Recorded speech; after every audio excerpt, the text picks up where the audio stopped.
Mike, do you like Huey Lewis and the News? You're not Patrick Bateman. I have to go return some videotapes. The time is right, we're feeling tight. Let's have a drink or two. Down, down. The cans are cracked, the boys are back. We're gonna talk shit at you. Down, down, down, down. Small town drunks. Small town drunks. Oh, Oh, yeah. oh, Hello. hello. Welcome to Small Town Drunks. Oh, wow, that was Every bad. time. I'm Mike. I'm Nath. We are Small Town Drunks. This is a podcast where We do drunk stuff. a couple of drunk idiots talk. Oh, we my do God. drunk stuff. That was awful. You don't like it? I bought it especially for you. Oh, no, you didn't. That was a cat's rectum that I've been fermenting. I just nailed the intro, didn't I? Let me try again. Hello, welcome to Small Town Drunks. I'm Mike. I'm Nate. This is a podcast where a couple of drunk idiots talk all things nerdy, movies, video games, TV shows, that kind of shit. You kind of slurred that one, bruh.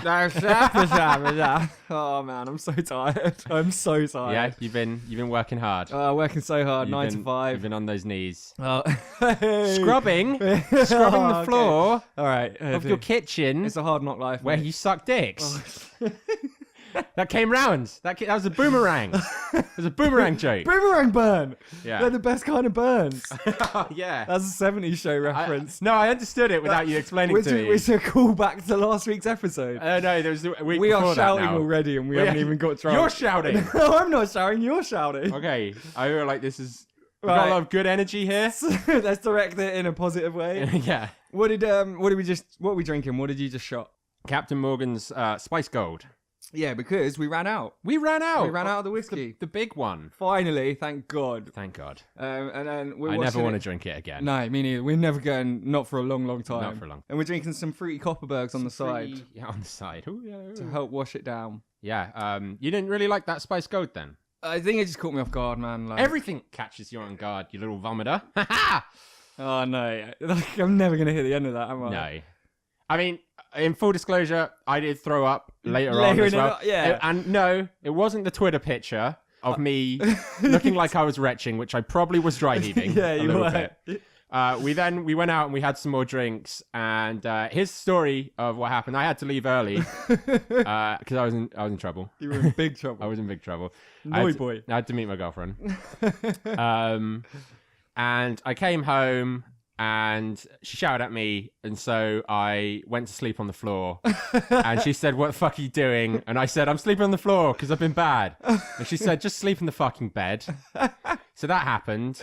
And then at about 2 a.m, I woke up and I was like, oh, I've got a major Hang on. thirst on.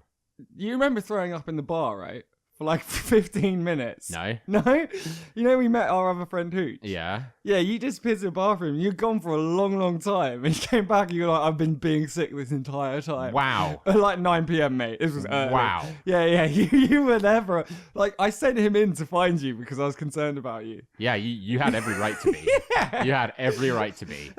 This is news to me. Yeah, man, that happened. I don't know. I feel like I'm changing my ways now. This is now a anti-drinking podcast. Not at all, not at all. Sorry, I cut you off. You woke up in the middle of the night. Well, so the second time Yeah. I threw out that night, yeah, I had a major thirst on. And so I went downstairs to the kitchen and I started drinking water out the sink. Yeah. And then I threw up in the sink. Then I ate an ice lolly over the sink. All of this in pitch black darkness. Just feeling your way Like, around. and I was like in my boxes as well, you know. So if anyone walked in, I like to think that my head would have rotated around 180 degrees, Yeah, 180. and they're like they're trying to torture my eyes, and I just hiss as I'm eating like a fucking fab lolly over the sink, like naked, basically. Awesome. So we had fun last time we recorded, is basically what we're saying, right? Yeah. Did we? Yeah, I had fun. Yeah. You stumbled around a bit. Well, Uh, that means I had a good time. Yeah. Obviously. yeah, what have you been watching, man?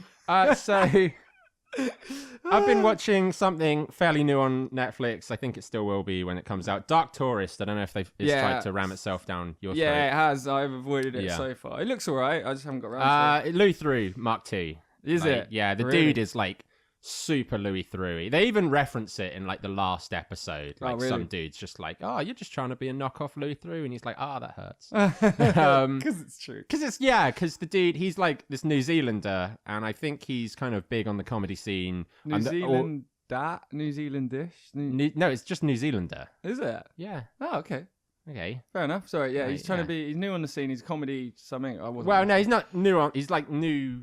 I think he's established in New Zealand, but he's Right. kind of newish to the rest of the world. Yeah. Sorry. Yeah. He's kind of like Stephen Colbert talk show. Right. Okay. kind of Yeah. dude. And yeah, he goes around doing Louis Theroux style stuff for a thing called dark tourism, Which is where you holiday in dangerous That's places. right. Yeah, and you places go that see should- weird fucked so up shit. Stuff like, I guess, going to like Iraq or Afghanistan. Yeah, or, like he goes. I suppose more like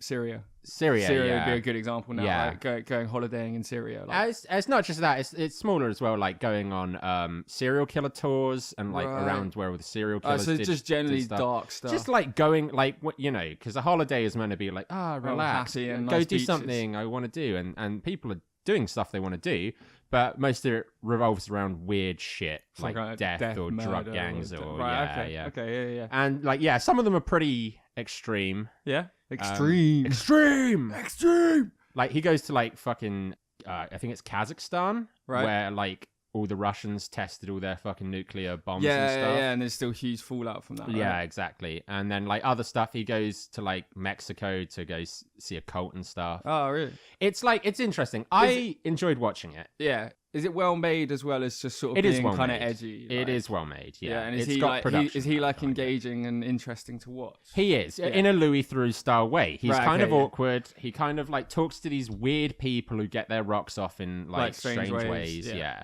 Get out of my head, bro. Yeah. Oh. Oh.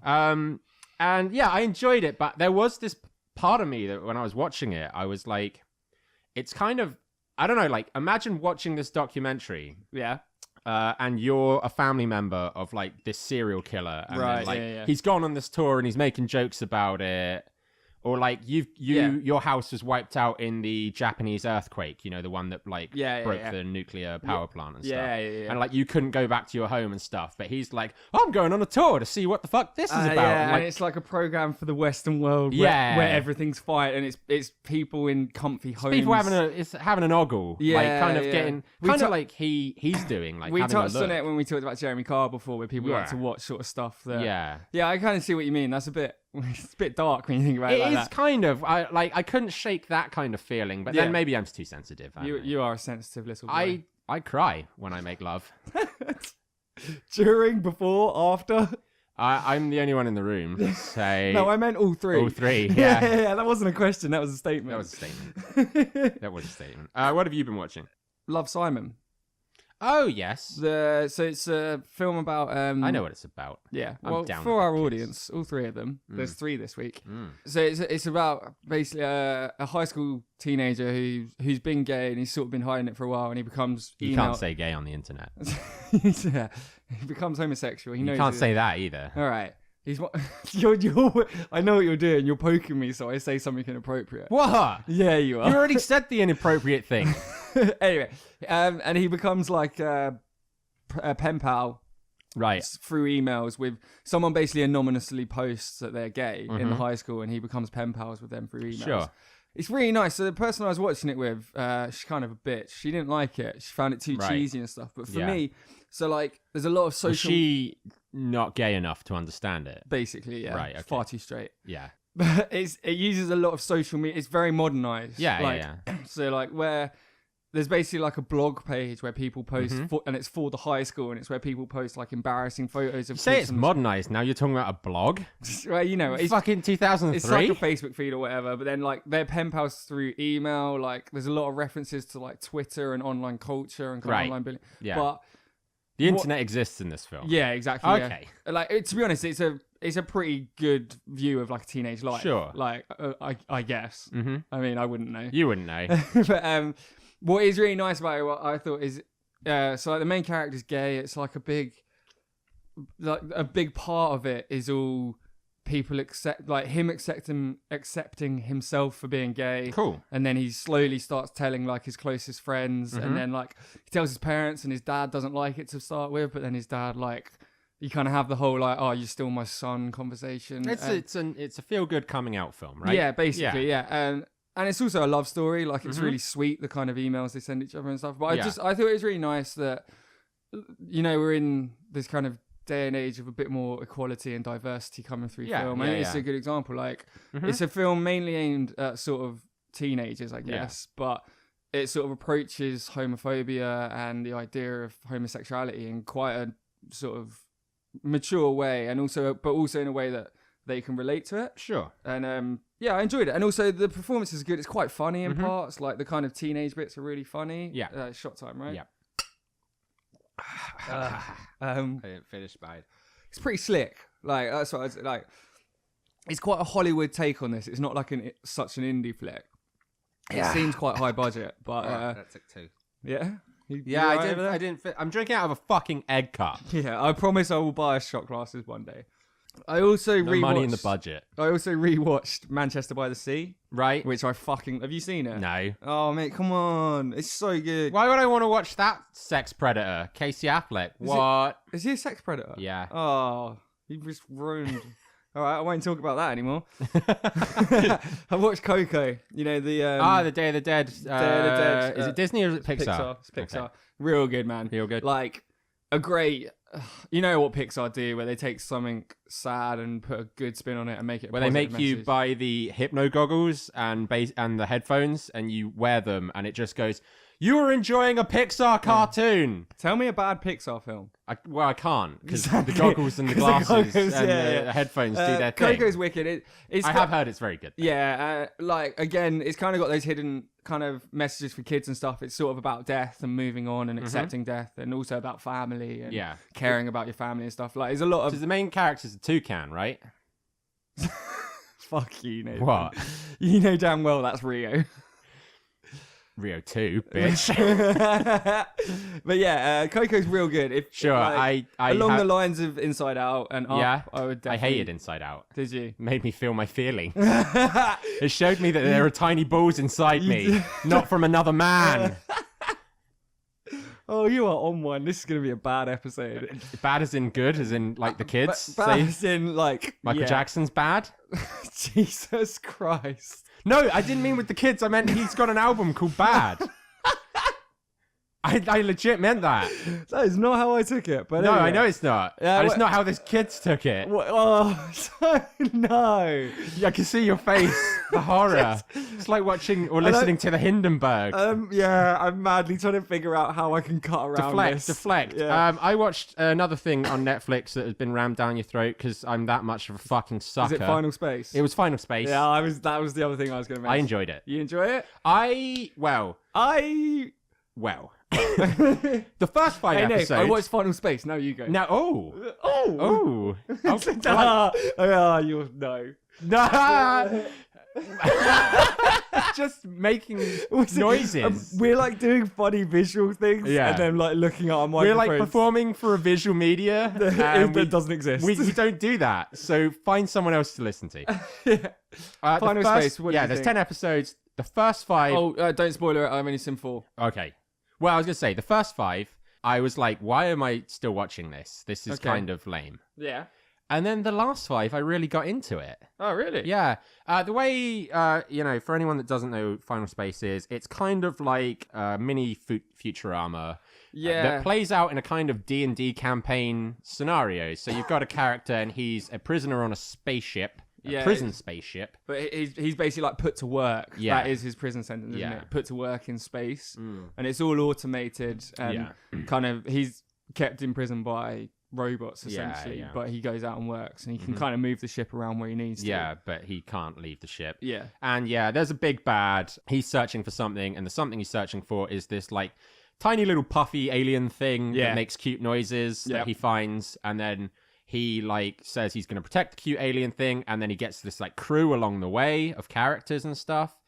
And the first 5 episodes I thought it took a long time to get into. Which, if you're listening and you're like, wow, half of it, then maybe but it's they bad. are Maybe only 20 minutes. It is only 20 minutes. Yeah, so... and like the humor's very hit and miss. Like some of it, I'm just kind of like, I'd agree with that. It's quite toilet. it's very without being simple. offensive. Yeah, it is simple humor. I think it's kind of toilet gags, like quite physical comedy kind of gags. Like the whole kind of like, oh, I want a cookie. You can't have a cookie. It's got adult themes and it's quite dark in parts. And it's quite graphically violent in parts. But I also think like younger kids would find bits of it funny because there's kind of stuff of people falling over and shit. Yeah, basically. it's slapstick. Like, yeah, it is quite slapstick. But it becomes quite emotional towards the end. Like this isn't a spoiler because it's how it opens. Like there's like been some kind of big battle and that's how it starts. Yeah, every episode starts. Every episode starts with the AI in his helmet telling him how much oxygen he's got. He's basically about to die. Like, he's floating through space. Yeah. So like, it's always building up to that, right? Yeah. One of my... See, I really like it so far. I do think it's good. It's entertaining. It's funny. It bothers me a little bit that I feel like it's just a Rick and Morty ripoff.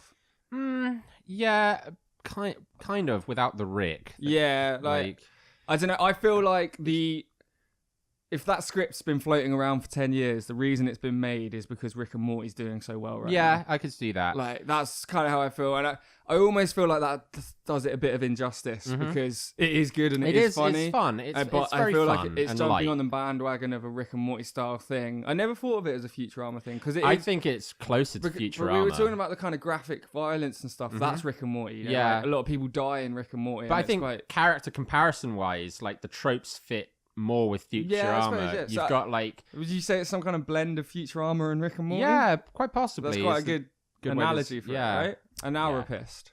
And now we're pissed. And now we're pissed. Yeah, I know what you're saying. You're doing the arrested thing. Yeah. But okay. That's what it sounded like. You've been playing anything, then?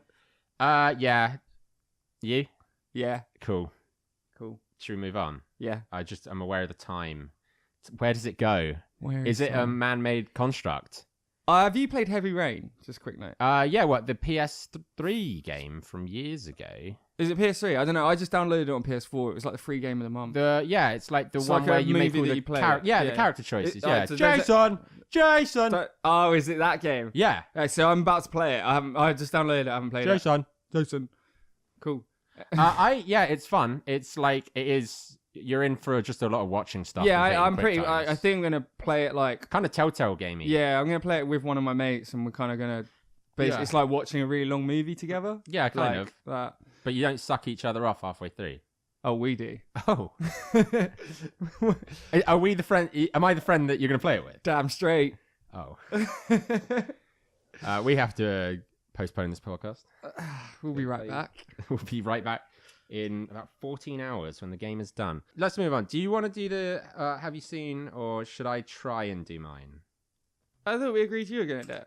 Fuck me. Okay, you've really done me here because I told you I was extremely All right, I'll do it. No, I said I'll do it and I'll do it. But I will not do it justice. Mike, have you seen?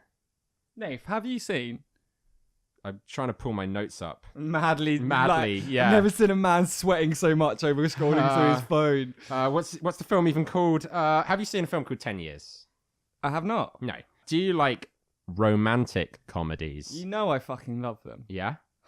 Well, here is a comedy of romance for you, starring... Here is a comedy of romance for you. So, this sounds like a really bad like 90s trailer for it. Yeah, well, it's what I'm getting paid to do right now. So. Okay.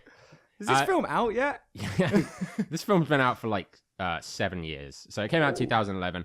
That's 10 some years. quick maths, Nathan. I'm impressed. Thanks, man. Thanks. I am too. How long were you up last night figuring that out? If you could see the whiteboard on my wall. It's like a fucking beautiful mind in your bedroom, right? Yeah. So 10 years, it's a rom-com about a high school reunion. And we don't really get high school reunions in this country, we don't have them in the UK, no. do we? No. But this is what this film revolves around. It's an ensemble cast. Right. A few names. Channing Tatum. Channing Tate-Yum. I knew you were going to do that. How did I know that you were going to do the This Is the End joke? Because he's funny. Yeah.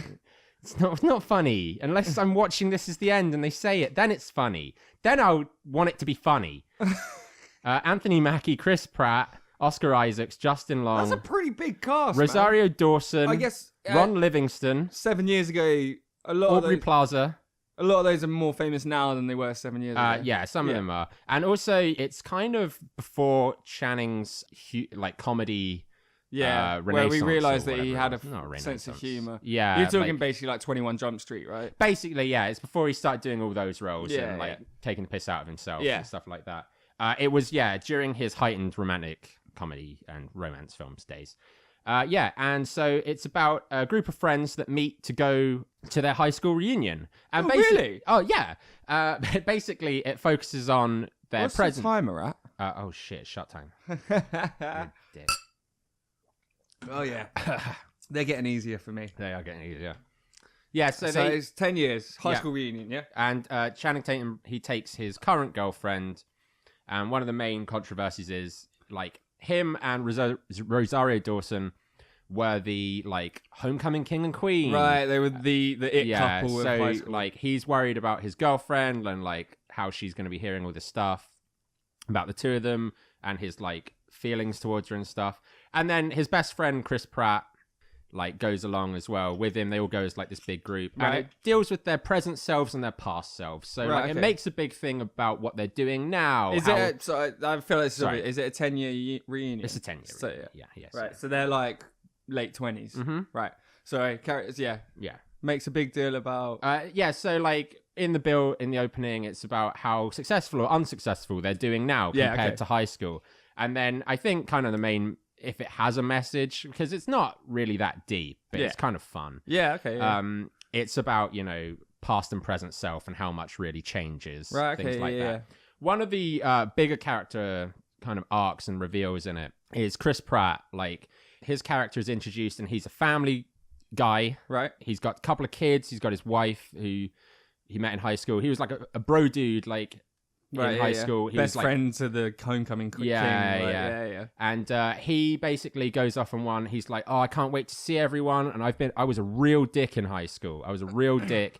And I can't wait to, like, make amends with everyone and, like, show them how much I've changed and, like, that I'm not this dick anymore. And his wife's like, and you're not going to drink too much? He's like, nah, I'm not going to drink too much. And he, like, his character is probably the most interesting because, like, it's a devolution of, like, him as an upstanding family man, and then he devolves back into his high school self. Right. Whereas other characters kind of, they've got this bit more of an evolutionary path of being like, oh, I wasn't that cool in high school, and then okay, cool, man. And it's about, past flings and, like, missed chances and opportunities. Does the line "he peaked in high school" come up at all? No.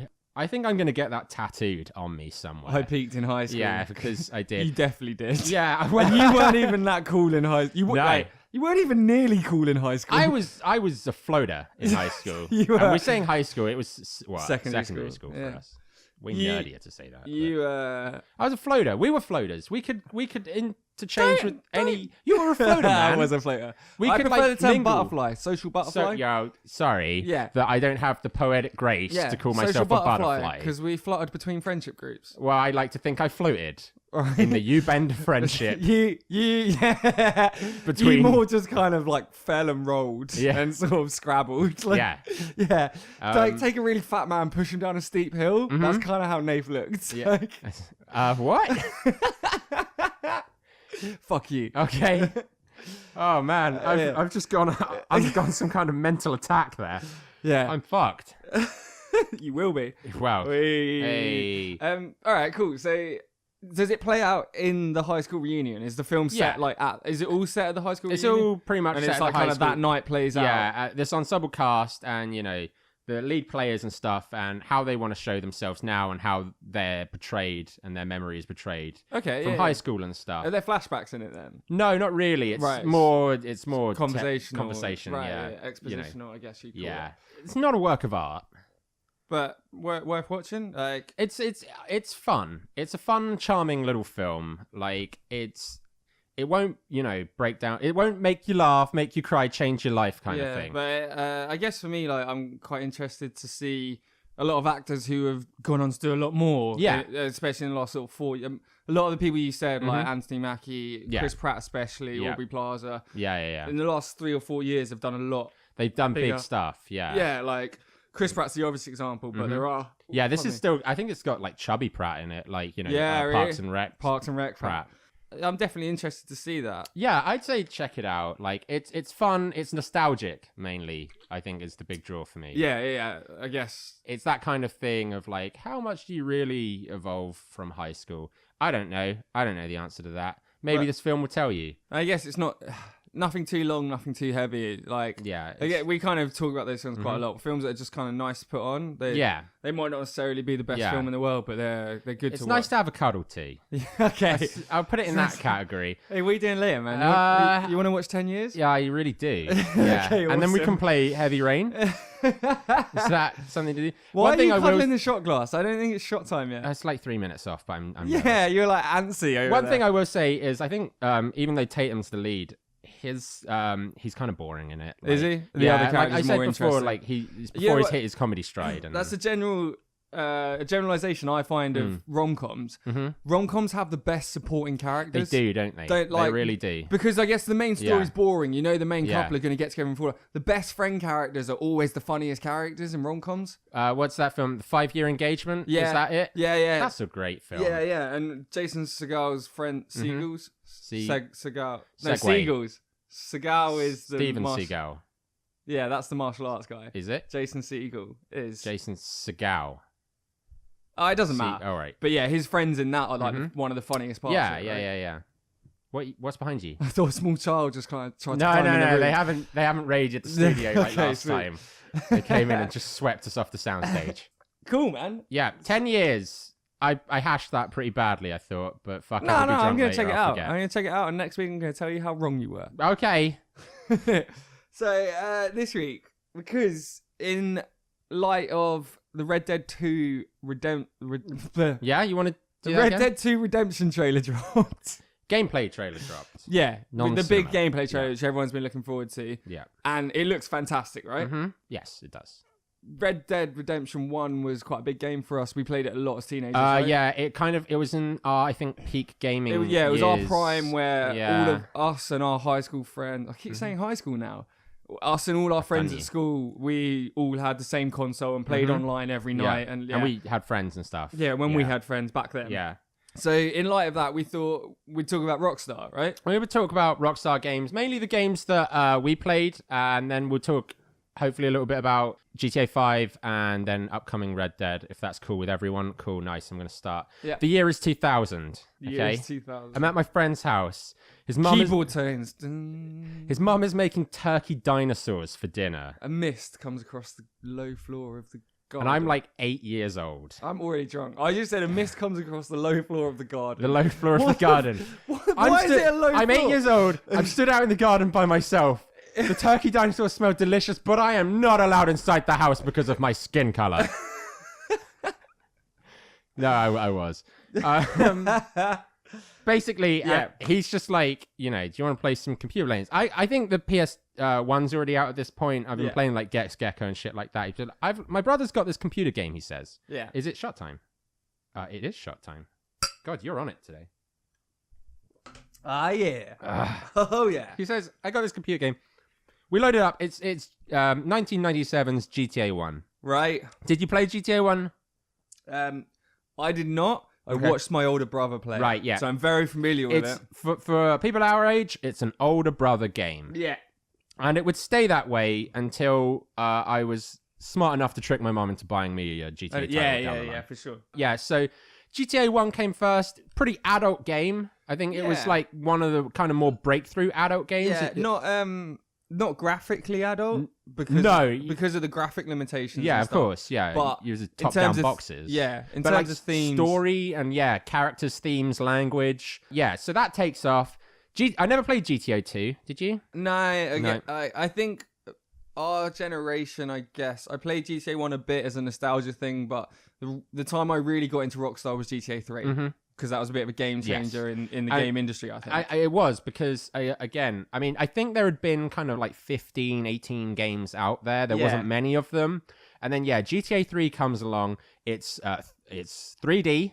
Yeah. It's on the PS2. It's right? Like, Is it PS2? I think it was one of the first titles for PS2. PS2. Yeah, PS2, yeah, sorry. So a lot of people would have been getting it with their PS2s and stuff, older people.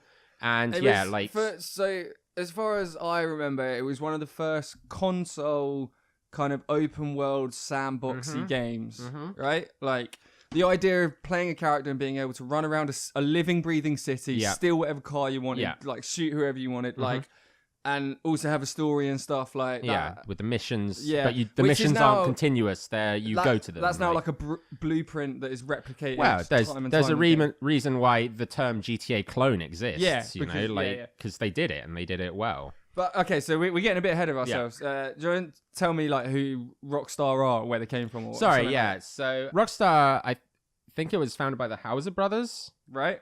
Is that correct? I do not. I have literally no information on this, so I'm relying on you. Okay, entirely. I'm pretty sure it was the Hausers. So it was the Hauser brothers, I think, that first founded it in 1998 or something like that. I'm pretty sure Grand Theft Auto was around 98, 99. It was, It's got to have been around then, right? So yeah, I think they went on and they made GTA 1. Yeah. And then that's when their publisher, like Take-Two, got involved. Because Rockstar were originally developers, right? They actually made games. Yeah, I think, yes. Yeah, they are still developers. They still develop games. Yeah, but Take-Two has been their like biggest publisher throughout. Yeah, because that's how the gaming industry works, right? Basically, like someone makes a game and someone else publishes it. And sometimes you can publish your own games if you're big enough. Which Rockstar are now, but back in the day weren't. But yeah, the Hauser brothers, actually from England. So really? Yeah. So it's originally an English company. It's an English thing. So that's basically it. And they went on and made some fucking cracking games. Yeah. So I had a quick look at like the old Rockstar games just to refresh my memory, and I realized my first interaction with Rockstar was actually way before I thought it was. Yeah. When I bought my PS2 way back when, I got one of those like buy the console get 2 games free kind of thing. Yeah. One of the games I got was Smuggler's Run. Ah, Smuggler's Run. Yeah, I did not know that was Rockstar until today. I remember having fun. Like it was the first game I got, so I shared my PS2 with my older brother. Yeah, he bought something that was far too difficult for me to play, and I bought Smuggler's Run, which is just a driving kind of simulator, fun game. Yeah, and it turns out that's a Rockstar game. It is. Yeah. So I would say Rockstar are possibly one of the biggest games developers in the world right now. Yeah, and of course they are. They don't go to E3, right? They don't go to E3, which is the huge gaming. Yeah, the gaming convention. And they basically have their own on. thing. I guess it's like Disney do, don't they? Like when Disney announce all their Star Wars and stuff. Like, well, they don't even really announce lots of things at once. They will just tell you when they want to tell you. Yeah. And you will fucking eat that shit up because like they'll build hype around it, you know? Yeah. They'll like announce things years in advance and then go dormant, and like people swell in this kind of excitement and then anger that they don't know what's going on. What we were saying about Red Dead 2, they released their sort of an announcement trailer came out ages ago. Yeah. And everyone's been gagging for some fucking gameplay, and they've just held on. And they did the same with GTA 5. Yeah. They fucking released, I think it was like 2011 the first trailer dropped. It didn't drop till like 2013. They're also prone to like pushing their games back as well. Yeah, they are. But then, I guess one thing I like about them is when they release a game, it is always good. Yeah. I can't really think of a Rockstar game that wasn't good when it came out. Like from release, no. Like they polish well. Also, like I'm just having a quick flick through. They haven't made that many games, but everything they've made has been good in at least some way. It has been popular in some way. But we're talking about them like building tension. We're talking about them building hype and stuff by announcing when they want to. That's fairly a recent thing, because in the GTA days, they fucking churned those shits out. Oh yeah, boy did they. So GTA 3, going back to it. Yeah. First 3D sandbox. That's 2001. Yeah.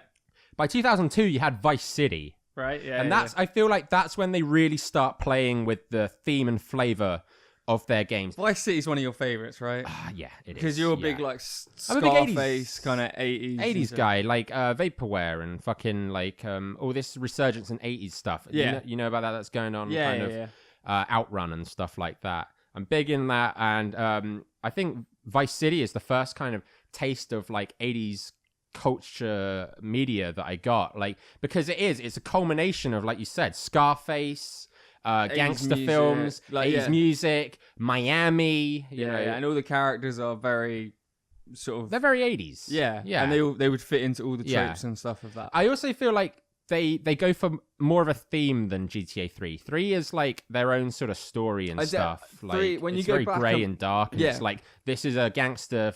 When you go back and play 3 especially, you realize how sort of quite bland because it's like it's a stepping stone almost. It's almost like they had the idea, they thought they'd try it out. It worked in 3, so then they made Vice City and then they made San Andreas and gave them more style, more story. That's right. Fleshed out characters, made it much more interesting. I mean, I guess even in the point that the main character in 3, the character you play never speaks in 3. There's no voice actor for him. And then as soon as you get to Vice City, like Tommy Fazzetti, like played by Ray Liotta. Leo, thank you. Yeah. Like, they got a big actor in to they got fucking tons of big names in like to do Samuel voices. L. Jackson, is he in? No, he's in San Andreas. But I mean, that's a great example as well. Like, they start getting celebrities in to do fucking voices. Which is like movie. It's movie quality exactly. shit. They're producing games with movie quality storylines, and they're open for you to do whatever you want in them at the same time. Yeah. And That's huge. They write really fleshed out, in-depth stories. There's character arcs, there's character development. But at the same time, you can just go and street race cars. That's or right. Spend your time doing donuts in a car park if that's what you want to do. Yeah. Like, so GTA is definitely their big money maker, right? It's whatever. I mean, like GTA 5's been out for a long time now, and it's been still, out for 5 years. It's still getting played constantly. Everyone still loves it because it's so good, and there's so much to do in it. That's the wealth of things to do. Yeah. I remember playing GTA Online with you guys, and like trying to like rob banks and then do getaways on moped. Do you remember that time we tried to jump a motorbike over 3 helicopters? That's 4. That is GTA 4, yeah. But yeah. like exactly, there's just so much to do in it. We had hours of fun. But there's something different there, I think, as we go through the years. But we'll come to that. I was going to say, so like GTA is a huge thing. We could talk about it forever.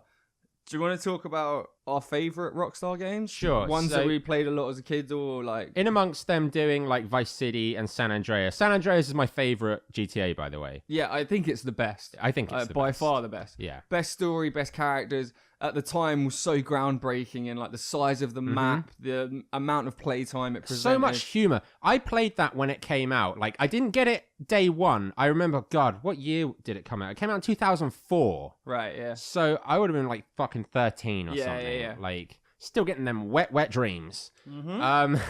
And I remember same friend who introduced me to GTA and his brother getting all the GTAs. It's how I played GTA 3 and stuff like that. But he was like, oh, my bro got San Andreas. And I was like, nah, my mom's going to get it for me this Christmas. I'm a hold off. And I fucking abstained from that shit. It was hard. Oh, it was so hard, right? So you abstained and it was hard. But goddamn, when that Christmas came, cheers to this. When that Christmas came, I fucking played that shit for like 2 weeks straight after I got it. I was up there Christmas night. I remember my uncle walking in and like one of the NPCs shouting, I'm a motherfucking baller OG. Yeah. And he's like, what are you playing? And I'm like, just step away, Unc. Just step away. Like, back off, Unc. Step off. Yeah. I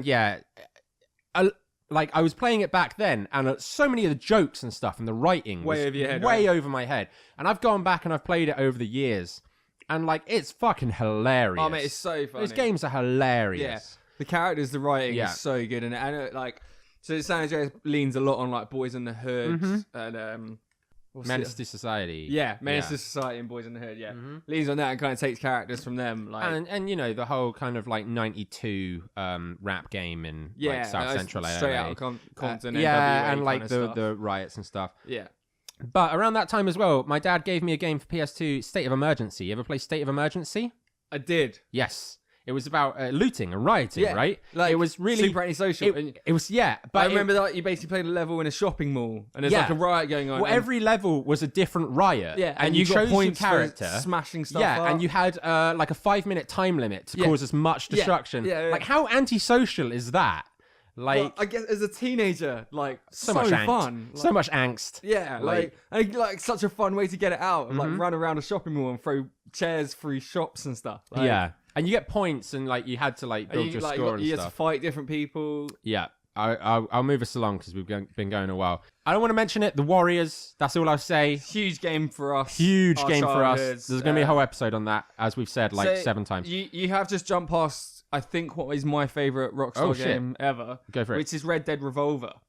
Oh, fuck. Yeah, I did jump past that shit. Because this was a big thing for me. Yeah. I played Red Dead Revolver. Revolver. Which was a cowboy game where you ran around as a cowboy and you had like Winchester repeater rifles. First person, right? No, third person. Oh, was it third person? Oh, Yeah, okay. yeah. And it had quite a weird control system. Like you had to hold down a button to draw your gun, and you had to hold that down to keep your gun drawn, and then That shoot is and weird. stuff like that. I And it don't introduced the understand Dead that Eye from thing, which was listening. like a slow motion, like shooting people and stuff. Yeah. Red Dead Revolver, I thought was amazing. I never Like, played it. and it's got really stylistic. I mean, everyone now plays Redemption, right? Of So course, yeah. they know the style, but it came from Revolver. Like Red Dead Redemption. Red? How red is it? Red. Okay. On a scale of blue to red. Everything that makes Red Dead Redemption good comes from the original. It is a pure sequel in that they took everything that was good and made it better. But they just put it in a sandbox world instead of levels. Like, so Red Dead Revolver was more linear. Yeah. But it was really cool, and like it's linear, and you're playing a character called Red, and you play his story, but then you meet characters and you play flashback missions from them, and then it had an awesome multiplayer mode where every character had a different special ability. Yeah. And like it was super fun. It was four player split screen. Sure. I remember having like all my friends over, all my brother's mates over, and Yeah. like, and we're all different characters, all got different abilities. Yeah. Honestly, Red Dead Revolver was great, man. We should go back and play it sometime. Sure. It's a great game. But yeah, sorry. So moving on, the Warriors was huge to us. And then I Bully. guess- yeah. Bully, man. Bully. Again, though, like, you can see that Rockstar style. It's a sandbox, open world, but it's got a story to it. It's got a unique world to it. And Bully is a game where you play a literal bully, which I don't think would fly these days. See, I was going to say, because it did get a lot of negative press when it came Yeah. out. You don't play a bully. Well, not unless you want to. No, but it gives you the like, option, like any, you have like the real option, life. But the main story of that, you play a kid who moves to a new school. Can I get the opener? Yeah, sure, man. It is right there. Yeah, so the main story of that, though, you play a kid who moves to a new school and you fight the bullies. Do you know what I mean? Kind of. And it plays in all those tropes and cliches, and there's like You can wedgie the nerds, though. Yeah, you can. But then also there's a point in the story where you join the nerds and you fight the jocks. Yeah. And you stick up for the nerds. It plays very heavily on high school tropes, doesn't it? It And does. then clicks. Clicks is the word. Clicks. And kind of, you see from San Andreas that kind of like gang system they had in place, but they put it in there for clicks. Yeah. But it was such a fun, Bully is such a fun game. So good. I think you can actually play it on your mobile now. Yeah, you can. Yeah. How technology's come along. Oh eh? my God. Oh, back in the day, Nathan. Oh, But yeah, like I loved Bully and stuff like instead of running around killing people, you ran around with like catapults and stink bombs and stuff like yeah, that. you could I like, thought make, it was those a things. really fun twist on it, and there was a fighting system, but it was quite cartoony, and The whole game is very cartoony. I All the think- characters are very cartoony. I don't know another game like it, but where you like because like there's missions where you have to like chase after girls and woo them, and Yeah. you have to fight the bullies, or you have to help the nerds steal some chemicals to make rockets. Yeah, Like, yeah. But it's GTA in a school. It is, It works because you had the campus grounds, but then you could go out into the town as Yeah, well. But you could yeah. only go out into the town when you reached a certain year of your education. Like, and also there was seasonal shifts as well. When the story changed, Yeah. you went through like all the seasons And the environment changed. Yeah. and, like yeah. Like Or the missions changed and stuff. Like, I thought Bully was a really underrated Bully game. was absolutely fantastic, and if you haven't checked it out, please. You go. 100% should, right? Yeah. Okay, so then I guess After that comes GTA 4, really, is the main one. We played a shit ton. That was during our we golden played year. a literal fuck ton of that game. Reasons I think that the GTA 4 multiplayer is superior to the 5? What? That's Nah. controversial. Yes. No. Yes. Absolutely not. Left more to the imagination. You think? The fucking hours we put into that game compared to 5's, where that game handholds you, tries to sell you shit, which I'll get onto. I guess. Like, it gives you a lot more structured missions to do co-op. Yeah. But 4, when the guns were just lying around on the map, Yeah. and you got your gang of friends together, you Yeah. went and collected all the guns, you fucking went to the other guys, you killed them, and then you just went and collected guns again. all the shit we found to do, like all the buildings that you could access because you could in the single player. Like grabbing helicopters, having. So I was gonna say one of my fondest memories of playing GTA 4 Online was like we were like, oh, we figured out that like I could get a motorbike to the top of a skyscraper, and then there was like 4 of us. Yeah, and you 3 were like, we'll get helicopters, and all I remember is like I'm lined up on a ramp on the roof. Mm-hmm. You guys are all trying to hover next to each other. Yeah, and we're like, this is gonna be sick. I'm gonna jump over both of you, then I'm gonna bail off and parachute. As I hit the ramp, the guy who was on the end helicopter just like banked into both of you. Yeah. And then like all 3 helicopters explode. And I come flying over the top like through the explosion. Like something out of fucking Triple X, man. Like, and then like bail off my bike and I parachute down whilst all your corpses and like broken helicopters are falling down around me. But I get what you mean, yeah, that like because there weren't missions, there weren't heists, there weren't. You made your own fun. Yeah, for sure. Just like the kids these days with the computers. They don't go outside anymore. You go outside, you see a stick, you make your own fun. Do you not think that like you hit a stick with like a hoop with a stick? You find someone's fence and you just start kicking it. Yeah. That's fun. Yeah. Not fun anymore to do that. Do you not think that like when we play GTA 5, we would still play like find things like that to do? Yeah, we would like ignore all the stuff it was trying to sell you. And I guess like it is like I've done the heists and stuff. It is fun to have a mission, but I guess maybe it's more of a comment in society that people want that. Oh no, that's a big one for me. I've just massively overfilled your shot glass. I'm sorry. You don't have to drink it all. In 30 seconds, I guess I have to. That society wants that, whereas we were more content with. I don't know if it's society wanted it or gamers wanted it. I reckon they just put it in. Like, yeah, but I mean the whole thing. Let's move on to GTA 5 because we have to move. We have to wrap up. Yeah, like GTA 5 is the last thing they released. Red Dead 2 is coming. Wait, we didn't even talk about Red Dead 1. Yeah, we did. Red Dead Revolver. Red Dead 2 then. Yeah, we didn't talk about Red Dead 2. That was next. Red Dead 2. Yeah. GTA in a cowboy world. What's not to fucking love? Exactly, man. Instead of driving through in your sports cars, you're riding on your horses, you're lassoing people, you're fucking gunning people, you're having standoffs, like little showdown duels. Oh, God, that was a horrible bit. That was refluxy. We probably have to do that shot. Is it shot time?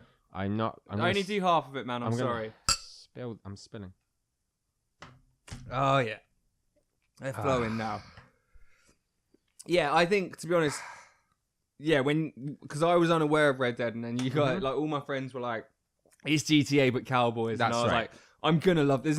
There's no way I'm not going to love this game. Yeah. I think that was the first iteration in online as well, where they put more stuff to do in it in terms of, like, structured kind of activities. Yeah, because they...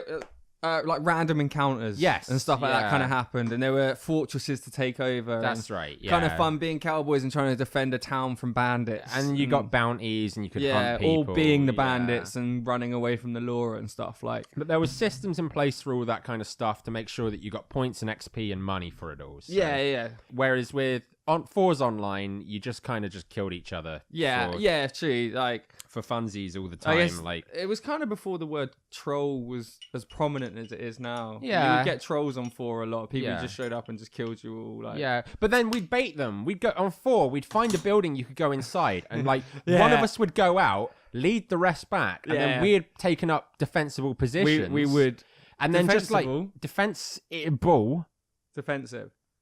Fuck you. Come at me, bro. I'm drunk now. Nathan's drunk now, guys. Yeah. This is your drunk minute warning. I'm drunk. Your drunk minute warning. I am drunk. I'm drunk. Could all drunks please proceed to the microphone? I'm trying to get through this because I'm talking nerd. Have you still got a lot to go? Because I've got a big point about Red Dead. Undead Nightmare is one of the best zombie games of all time. I was going to say one of the only DLCs I've ever bought. Right. But because it was a whole nother game. It took a game that was fantastic, set it in a whole new universe, slightly changed a few of the mechanics, and it just worked. Yeah, like it did. Fuck me, right? Like if I thought it was cool riding into town and shooting bandits. Fucking imagine how cool it is to like run away from zombies and be like shooting zombies running through town on a horse. But I think as well, like the reason it lent itself so well to the zombie genre is because of GTA 4's Rage engine, which they made. You know, that was the upgrade what was it? The Rockstar something game engine. The Rage engine. It was the Rage engine. What did it standard for? I don't know what it stood for. It stood for something. It standard for something. It's standard. It's standard. But yeah, that was the whole ragdoll system. So you went from, I think, GTA San Andreas or Liberty City Stories or one of those. It was 4 where they the last made it, kind right? of, it was 4 that they introduced it. So obviously it was in Red Dead Redemption 1 and Undead Nightmare. And like that lent itself to zombie physics so good. Like mowing down zombies that would fall down realistically. Like riding into zombies full pelt on your horse and watching them fly through the air. But not just that, the atmosphere that game set was like, it was creepy. It was B-movie creepy. One of the moodiest games I would like.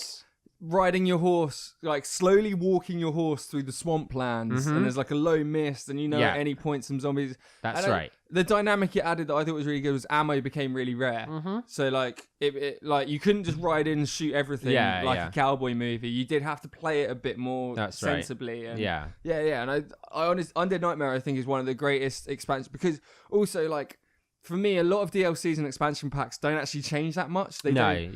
I'm like, why am I going to pay more to kind of just play more of the same? Yeah. Like, whereas Undead Nightmare, I looked at that and I was like, that's like a different game. And then when I played it and like bought it and different played genre. It literally, it takes the same mechanics, but it does put them into a different genre. I wrote a whole new story for it and all this. And it was very B-movie. I thought it was very fun. And it's such a shame that they didn't make that DLC again for kind of GTA 5. Yeah. Because that would have worked. You're in a big city. GTA 5 in a zombie world. Yeah. Like, Jesus, that'd be amazing. It would have been incredible. But we move on. We go, LA Noire, it happened. And then Max Payne 3, very fun. They took over the Max Payne series. Yeah. Well, they used the Rage they engine. made the originals. Did Rockstar make They were the involved originals? in the originals, yeah. But I Max don't know Payne, if they... Dude, literally, I'm on Rockstar's homepage, and I thought it was because they bought the franchise. Max Payne 2 is on here. I thought it's because they bought it, though. Maybe I think they it was did. made by a different company. Are we really going to fall out over Someone this? fact check this for us. Max Payne 3 is a good game. It's a great game. It's a great third-person action shooter. Yeah, it is. It's nothing special, but for me personally, I love third-person shooters. Yeah, me too. That's what I really, really like playing. Like first person's all right, but I really love a third-person. I love third person's my choice as well. Yeah, and Max Payne is a great example of that. And it's a cool story. It's an interesting character, and it's nice. They took a bit of a twist. Like it's the third in the series, and they completely changed the character up and kind of set him in a whole new world and stuff. Yeah, a new fantastic point of view. Like you don't get what I'm doing, do you? You're doing Pocahontas. No, yeah, close enough. I'll give it to you. Nice, thank you. So, what do you want to talk about? Red Dead 2, or should we do a review of it when it comes out?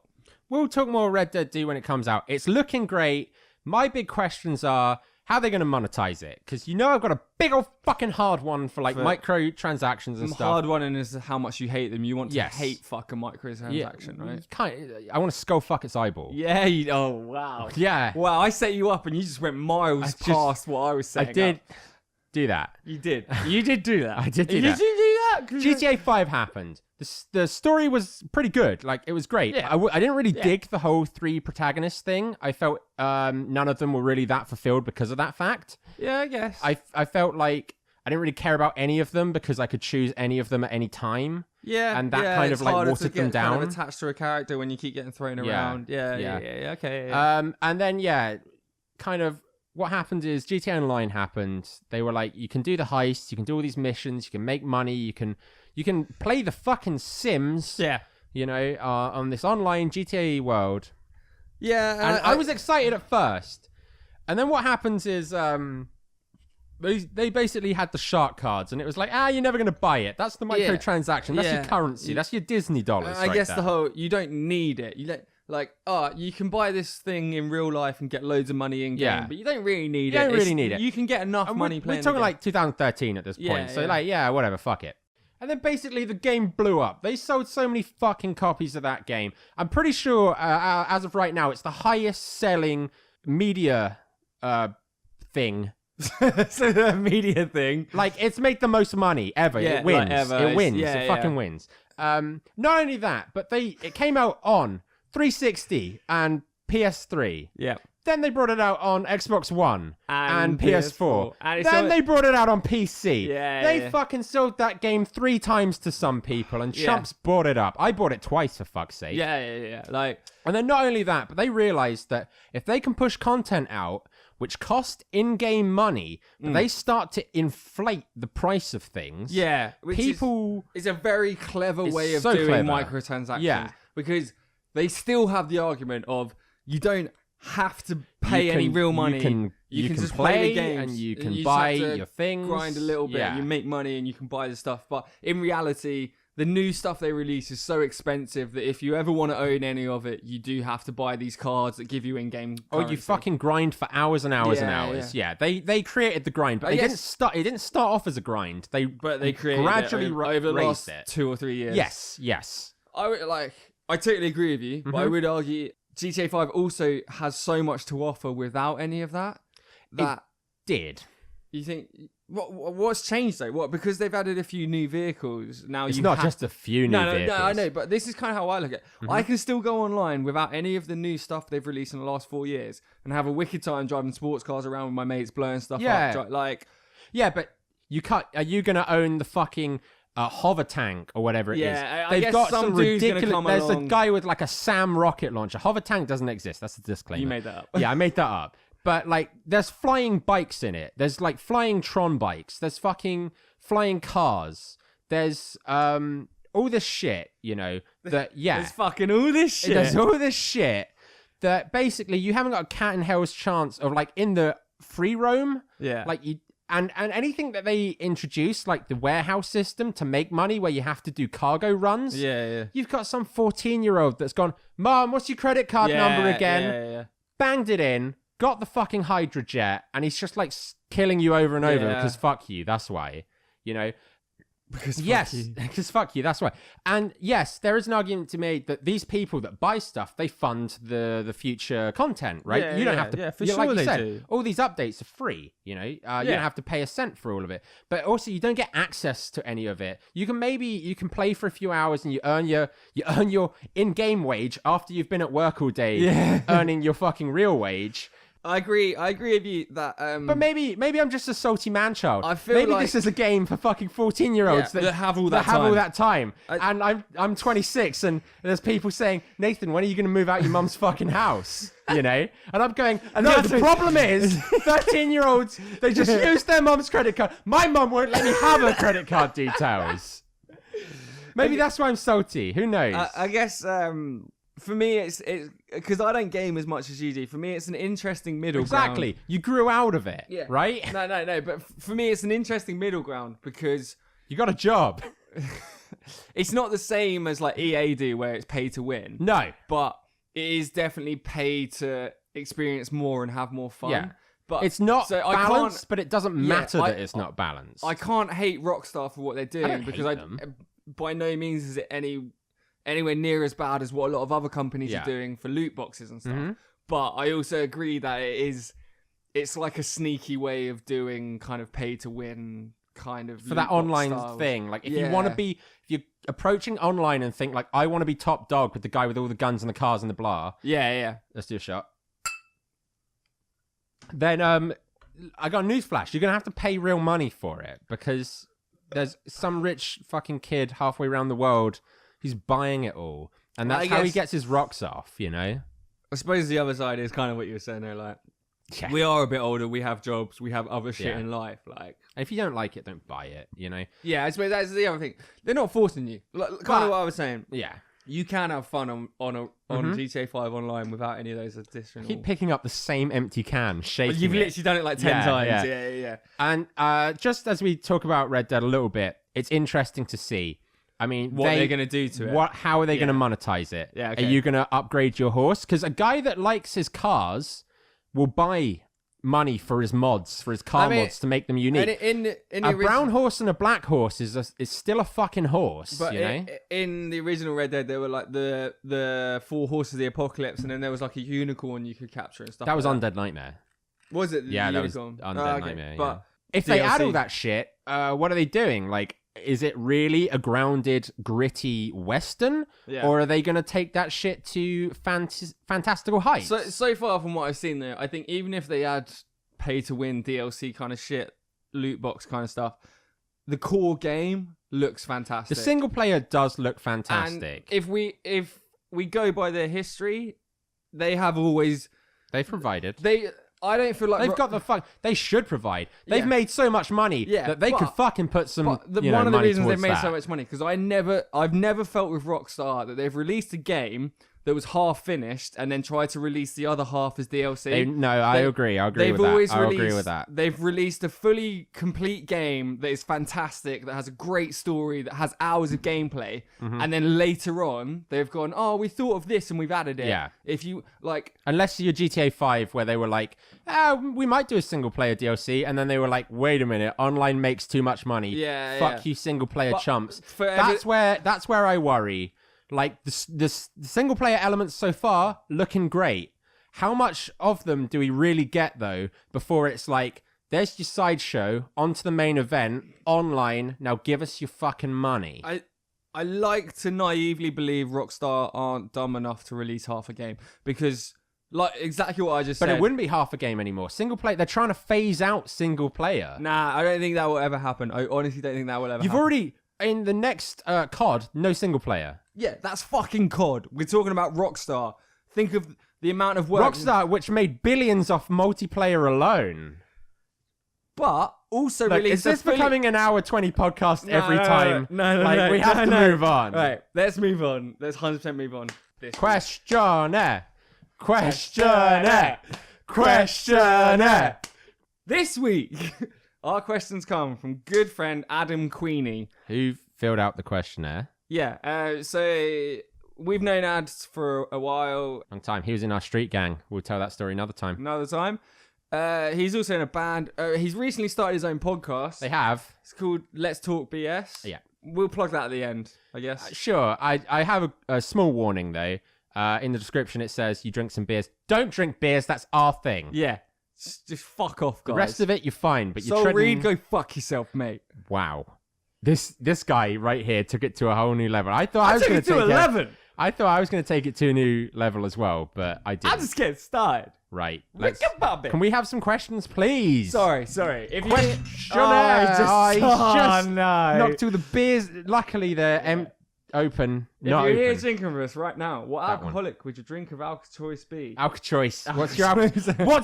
No, we're changing that question to what's your alcohol choice? What's your alcohol choice? What's your alcohol choice? We're pretty drunk, aren't we? Shut up. Rowdy. What's your alcohol choice? I know you guys aren't ale fans. Nope. But I'd go for an ale. Most likely Trooper. Yeah? The Iron Maiden beer. Yeah. And whiskey for shots. He really is a metalhead, isn't he? He's such a metalhead. He's such a metalhead. The Iron Maiden beer. Yeah. Like, of course. I can't really comment because I've never had to. I mean, I do drink ales. I drink the occasional like pale ale, and I drink. Fun fact. I think when we went to Fun fact. Fun fact. This is the funnest fact I might ever say. For girl pants. Fun fact. When we went to town, I remember drinking a pretty heavy beer afterwards. Did I drink like an ale or something after? Yeah, I can't remember where, but we went to a shit bar, then we went to a good bar and drank a good beer, and then we went back to the shit bar. Yeah, I remember we drank something nice. And an ale is not something you drink after like 7 shots in the middle of the day. Last week we did like 10 shots. Not something you drink after 10 shots. I heavily edited it, but we did like 10 shots. Wow. He hates Baileys. It makes him vomit. I tried to eat a bowl of cornfleks with Baileys as the milk once. Are you threw kidding? Up. That is disgusting. I threw up. That is I also rough. lost my dog that night. It came back. It's a real story. Is that the night I took it for a walk? No. Different time. Different time. I ate a bowl of Bailey's cornflakes with my friends who were over, and then we all decided to go for a walk to the park and take my dog, and then I started throwing up in the middle of the park, and then they lost my dog. That's a real story. No, that sounds remarkably like the night. No. That's a different night. I know what night you're referencing. This happened like 2 years before that night. Oh, okay, because I also lost your dog. You also lost my dog, yeah. But I got him back. You got him back, and they got him back that night. All right, sweet. But also, don't put Baileys on your cornflakes. It's not milk. Also, that dog's dead. He legit is now. Whether you know us well or not, what's something you think... No, stop crying. It ruins the mood. Question 2. Whether you know us well or not, what is something you think we know nothing about? Ask us to explain one aspect of that, and we'll tell you Explode all over my pants. I'm not doing well.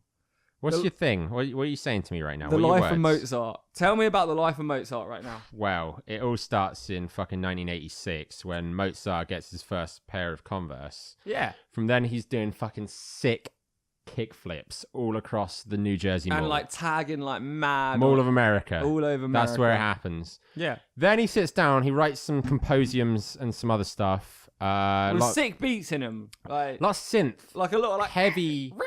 Rick and Bobby. Yeah. Yeah. Like, I think he actually remixed the film Talladega Nights. I think he did. On vinyl. Also, wasn't he blind or deaf or He was something? like, he had two fingers. That's what it was. He had 4 legs. That That was was yeah, it. He That had was 4 it. legs. He had 4 Of course, legs. how did yeah. I forget that? No. But the other 2 minor legs came out where his nipples should be. Yeah. So he just, and if he danced in Yeah. a certain way, they did the can. But you know when they've got those double pianos? Yeah, That's and how there's he. a- Yeah. So like his feet were Yeah. playing from his nipple height on it. Yeah. Fun fact. You know Fun fact. the kind of piano bit from School of Rock. Piano bit. The piano bit. The piano bit. The piano. You said piano. The piano bit. The din din din din. Yeah, from School of Rock. Yeah. That was him doing Mozart? yeah, in the film. No way. Yeah. That's him. He's the Chinese kid. Yeah. He's like, I'm not cool enough. So heavily I'm not cool make-upped. enough. And then he died in 2007. Yeah. So I thought it was 7. It was 2007. What's your favourite movie? We'll review it even if we haven't seen it. Yeah. His favourite movie is The Crow. Yeah, School of Rock. We could have guessed that. Because fun fact, Mozart was in School of Rock, and he was heavily make-upped. No, The Crow's The a Crow. good film. I've never seen it. You never seen it? Oh. No, wait, hold on. It's the one where the school kids in the bus, they get stranded and the scarecrow has a lot of crows on it, right? That's Jeepers Creepers. Is that what that is? That's Jeepers Creepers 2, yeah. The Crow, two? So The Crow actually... They made 2 crows. Yeah, there's like 4 crows. I've got crow's eyes. The Crow's an from awesome this film. It's fucking based off a podcast. movie. It's a really cool film. It's also really sad because Brandon Lee died in the filming of it. You know this, right? Brandon... Bruce Lee's son. Oh, He shit. played the Crow originally. Yeah. No, I didn't know any of It's a this. huge fuck up in the world of film. Oh, wait, yeah. He This is like, basically- it's on those videos on YouTube where it's like stunt things gone wrong. Yeah. He basically got shot. Mhm. They were supposed to be using blanks, and somehow a gun ended up with like a. So I've actually met. We've talked about. Like, I You've work met in the film. gun that shot No, Brandon I've not met the Lee. gun that shot him. I've met a guy who knows. The gun the that full- shot Brandon Lee. Yeah. Does the gun feel remorse? Nah, none at all. Okay. But it is Racist. it's a really sad thing that he basically got shot because someone on set wasn't doing their job properly. Wasn't doing their job properly? Should I use the real bullets or the fake? But I should I go could with the... explain to you what happened. I don't really want that. No. Okay, because that sounds like a downer. Yeah, it's a massive downer. But The Crow's a good film. And also, they managed to resuscitate it and kind of use all the scenes they had shot and use stunt doubles and body doubles enough to make a film out of it. My favorite Crow fight is when he fights Triple H at WrestleMania. You're thinking of Sting. Right, okay. Who would win in a fight between blank and blank? Choose between Mike and Nath, who fights for who? I'll be the crow and you be the gun that shot the crow. Okay. Oh, this is good. No, you're going to like this. Okay. So, I am John McClane from Die Hard 1. Wow. You, Yeah. John McClane from Die Hard 2. Oh, shit. Oh, shit. I win. Because I outlive you. No. Oh, maybe you'll outlive me because you're younger than me. I am younger than you. Are we talking like mowing the lawn in his 70s heart attack scenario death? Or I like... don't know, I get, like, so let's break it down a little bit. Let's break it down. Break it down right now. Break it down right now. When do we have to do a Oh, God, we're so past the shot. Get the time We're like out. 4 minutes behind the shot. Oh, no. This is now a podcast that lasts an hour and 27 hours. It's a 28-hour podcast. So, there, pull your own shot. Pull my own dick off. It's all right, we're nearly through the questionnaire. We've only got to do maybe 2 more. You good? Yep.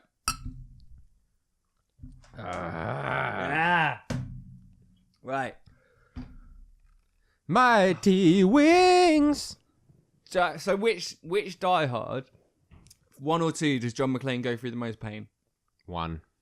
I would say 1. Yeah. I would say Die I've Hard. got Die Hard 2 McClane. Can we just like take a step back to when we talked about the Die Hards on this podcast? You mean when neither of us remember anything when we talked about? we recorded for 3 hours, basically. And I cut 2.5 hours. Yeah. Of it. Yeah. No, I remember that. Yeah. Because we were so hammered drunk. Yeah, that's what happens when Joey gets involved.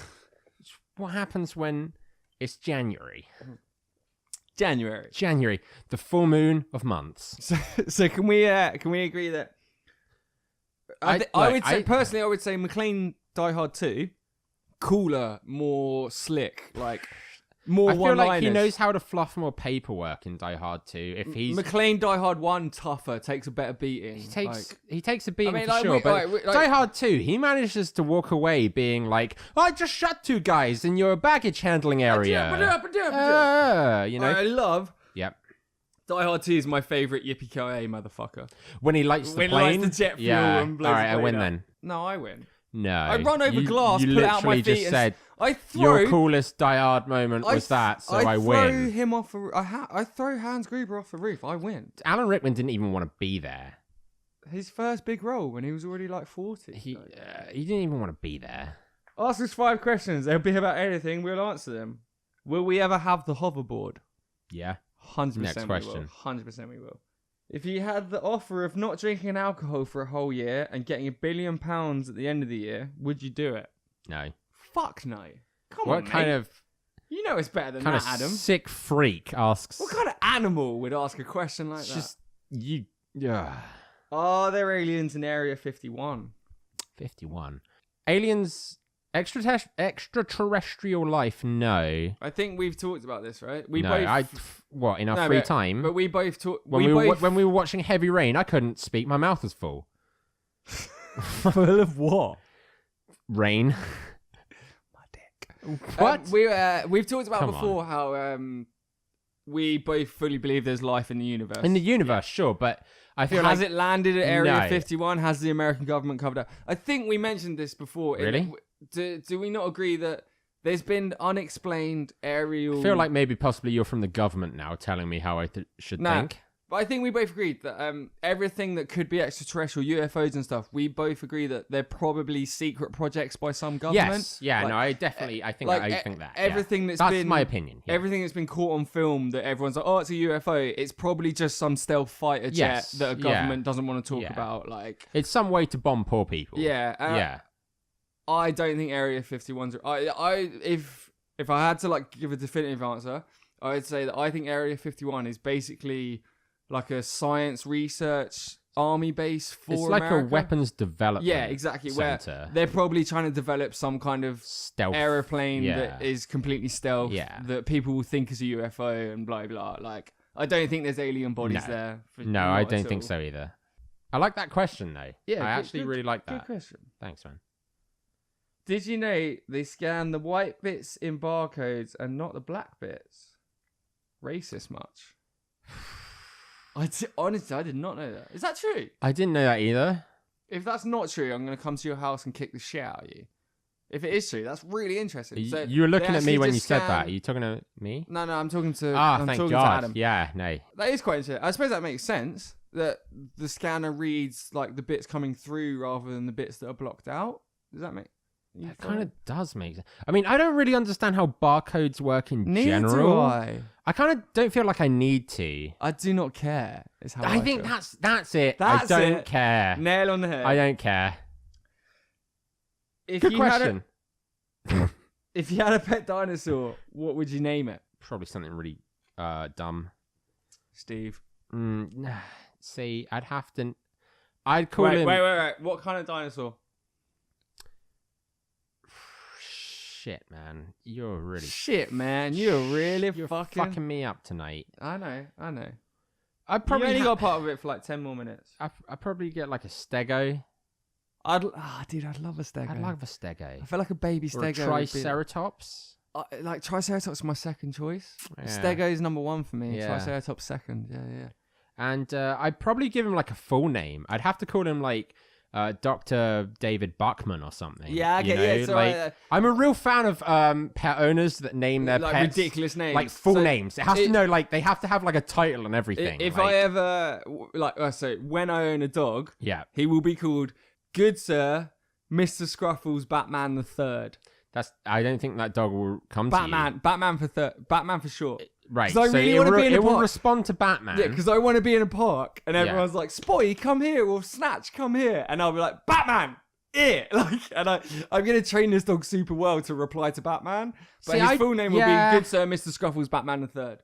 All right, Game's not about name a something. character of fiction and tell us what scenario you'd like to see them in. We'll tell you how that would go. We have to do a shot. Shit me. Pour the shots out. Pour some sugar on me. Oh shit! You know, pour some sugar on me. Yeah. I didn't know you knew that one. How would I not know pour some sugar on it? On me. On it. I think the song's called Pour Some Sugar on It. Oh, cheers to that. I know. I don't even remember who it's by now. Poison? Was it Poison? I thought it was Dire Straits. Which is not. Dire Straits. That's so wrong. That's so wrong that I'm almost right. What's the fiction thing? Peter Griffin Right. having a nervous breakdown Yeah.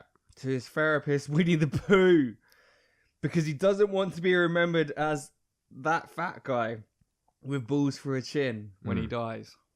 If he will let me take some creative liberties, I think it's Seth MacFarlane breaking down to a teddy bear. Mate, Dave, you're a creative genius. Yeah. You know, Seth's probably like crying away into this bear, this Winnie the Pooh bear. And so, he's just... you know what? Let's play out what he's asked for. Do you want to And then the camera will zoom back. Zoom back, okay. And it's just Seth MacFarlane with a teddy bear. This is So why Peter you're the Griffin. boss. Peter Griffin, This is why you're Winnie the guy the that Pooh's plays sat Heavy there. Rain and I'm the guy that sucks No, through it. and Winnie the Pooh, he's got a notebook, Yeah. but he's just got one hand in a pot of honey. Yeah. And he's just... It's He's writing Hold stuff. on. Is he doing the old honey pot trick where you take a pot of honey to the cinema and really it's bottomless? You can't hold in the bottom. Yeah, you can't hold in the bottom. And that's where you and, put your and dick. honey is so sticky that it just sticks to the walls of your uterus. Nath, I don't think you have a uterus. I don't really understand how people work. I once upon a time, And so, like, he's crying away to Winnie the Pooh. Peter's like, I'm so fat, I've got a bull chin, and everyone hates my bull chin, and everyone knows me as the bull chin. And Winnie the Pooh, Winnie the Pooh, he's writing stuff down, but he's basically just dipping his hand in, eating it, dipping his hand He's in, snorting eating it. it. He's snorting it. Let's drop the blinders here, children, okay? Winnie the Pooh wasn't eating the honey. The honey was a metaphor for cocaine. And he was Winnie the Pooh has a huge cocaine habit. massive. I can't wait for the Christopher Robin movie to come out. Doesn't it look so wholesome? It looks so... And I can't wait to ruin it by being like, honey's cocaine. No, I just Guys, really kind of want to watch seriously, guys, it. go back, watch any Winnie the Pooh episode or movie, and just replace honey with cocaine. Tell me how wholesome that is. I had a Winnie the Pooh playset Winnie the Pooh. when I was a kid, and it came with an 8-ball of cocaine. How on the nose is that? And yeah, On the nose. On I the like what you nose, did there. yeah. I like what you did there. Yeah, I totally did that on purpose. Temperature. What is even going on? We've destroyed this. Go back. You were doing a thing. You were going to do it. Let's do the thing. Let's do the zoom out. Quick, like huge zoom out. Zoom out. Suddenly, it's Seth MacFarlane. He's on a bed and he's cuddling a teddy bear. And he's, Of Winnie the Pooh, he's yeah. cuddling Ted. He's cuddling Ted. He's cuddling. But Oh my Ted god, isn't that's deep. alive. That's so deep. And he's crying into him, going like, I just want people to take me seriously. Yeah. And then there's an old, played by someone like Bill Nighy. Yeah. Like, with glasses, legs crossed, just writing doodles in a thing. Yeah. Being like, people do take you seriously, Seth. Well, Seth, you've got a serious career in film and TV and Hollywood. Oh, but it's not serious. No one takes me seriously. And then zoom out again. Yep. It's a film set. It's a film And Bill set. Nighy plays his therapist. Seth's. Yeah. It's a meta film about Ted and about Yeah. Seth MacFarlane. Produced by Judd Apatow and me Will and Ferrell. And me and you, you. and you Small playing Town Heavy Drunks. Rain. Heavy fucking rain. Yeah. I can't And wait you're to talk being about like, it. Nath, what do you think of this cut? And I'm yeah. Nate's just balls deep the entire time. When Come I say on, balls don't deep, actually say it. Nate, you have no gag reflex. ridiculous. Everybody knows this. You know I got it surgically removed so we could continue being friends. That's why we're friends. I Yeah. know. Yeah, of course. Continues Get out being- of my head. Yeah. I hope that's answered that question Yeah, for you. I think we answered that question pretty well. Ads. You got anything else to add? Oh, yeah, okay. Shit. So we said we plug it. So Ad's is a good friend of ours. We went to school together and Yeah. stuff. He's got a podcast called Let's Talk Let's BS. talk BS. Check it out. It's quite fun. I think if you enjoy us, you'll enjoy that. Yeah. I think if I could make a suggestion, anytime they start drinking, stop and then put one of our podcasts on. What I would genuinely say Yeah. is they do a similar thing to us, but they don't get as drunk and talk No, shit. I've been a total dick over and the they promo. do, Yeah. when they talk about stuff, they go a lot more in depth. They do. And, they touch on a lot more than we do. and We just try and skim over the surface because we want to get drunk. This is an excuse. AA said you have to find something to deal with your problems, and we found this. Yeah, this is what we found. Yeah. Okay, cool. Let's talk BS ads, and also check out his band. I don't know what they're called. The Hornets. Oh fuck! Nope. Look it up right now, and I'll wrap it up. You look it up. Okay. So thanks for listening, guys. We are the Small Town Drunks. I'm Mike. I'm Nath. If you want to follow us at all, hit us up on Twitter at @STDrunks. You can also go on Facebook, Small Town Drunks. I don't really pay attention to it that much though. We've got a YouTube channel already uploaded. We're gonna start uploading a few videos to it soon. I keep promising that, but it will happen. But mainly, if you want to get in contact with the show, if you want to do a questionnaire, hit us up at smalltowndrunks@gmail.com. We want to hear other people's questions. We'd love people to get in contact. So do hit us up, smalltowndrunks@gmail.com. Nath, I'm fast running out of plugs. You need to find this. I feel like this is Ads' fault. I can't find his band name on his Facebook. We're on iTunes, we're on Spotify, we're on Google Play. Google Small Town Drunks podcast, you'll find The best way to get in touch is if you have a Ouija board, just ask for us. Yeah. And we'll be there. We'll be there. Thanks for listening, guys. Thanks for listening. Ads, congrats on your kid, like 8 months ago, whatever. That real motherfucker delayed can with that, probably but congrats can on your walk kid. now. We'll do a proper shout out when we're not so shit faced. And we'll come on your podcast and we'll tear shit up, motherfucker. We're gonna ruin your podcast, mate. All right. I've been Mike. I've been Mike. Nath. Thanks for listening, Nath. guys. I've been Nath. We'll catch you soon. Okay, love you. Bye-bye.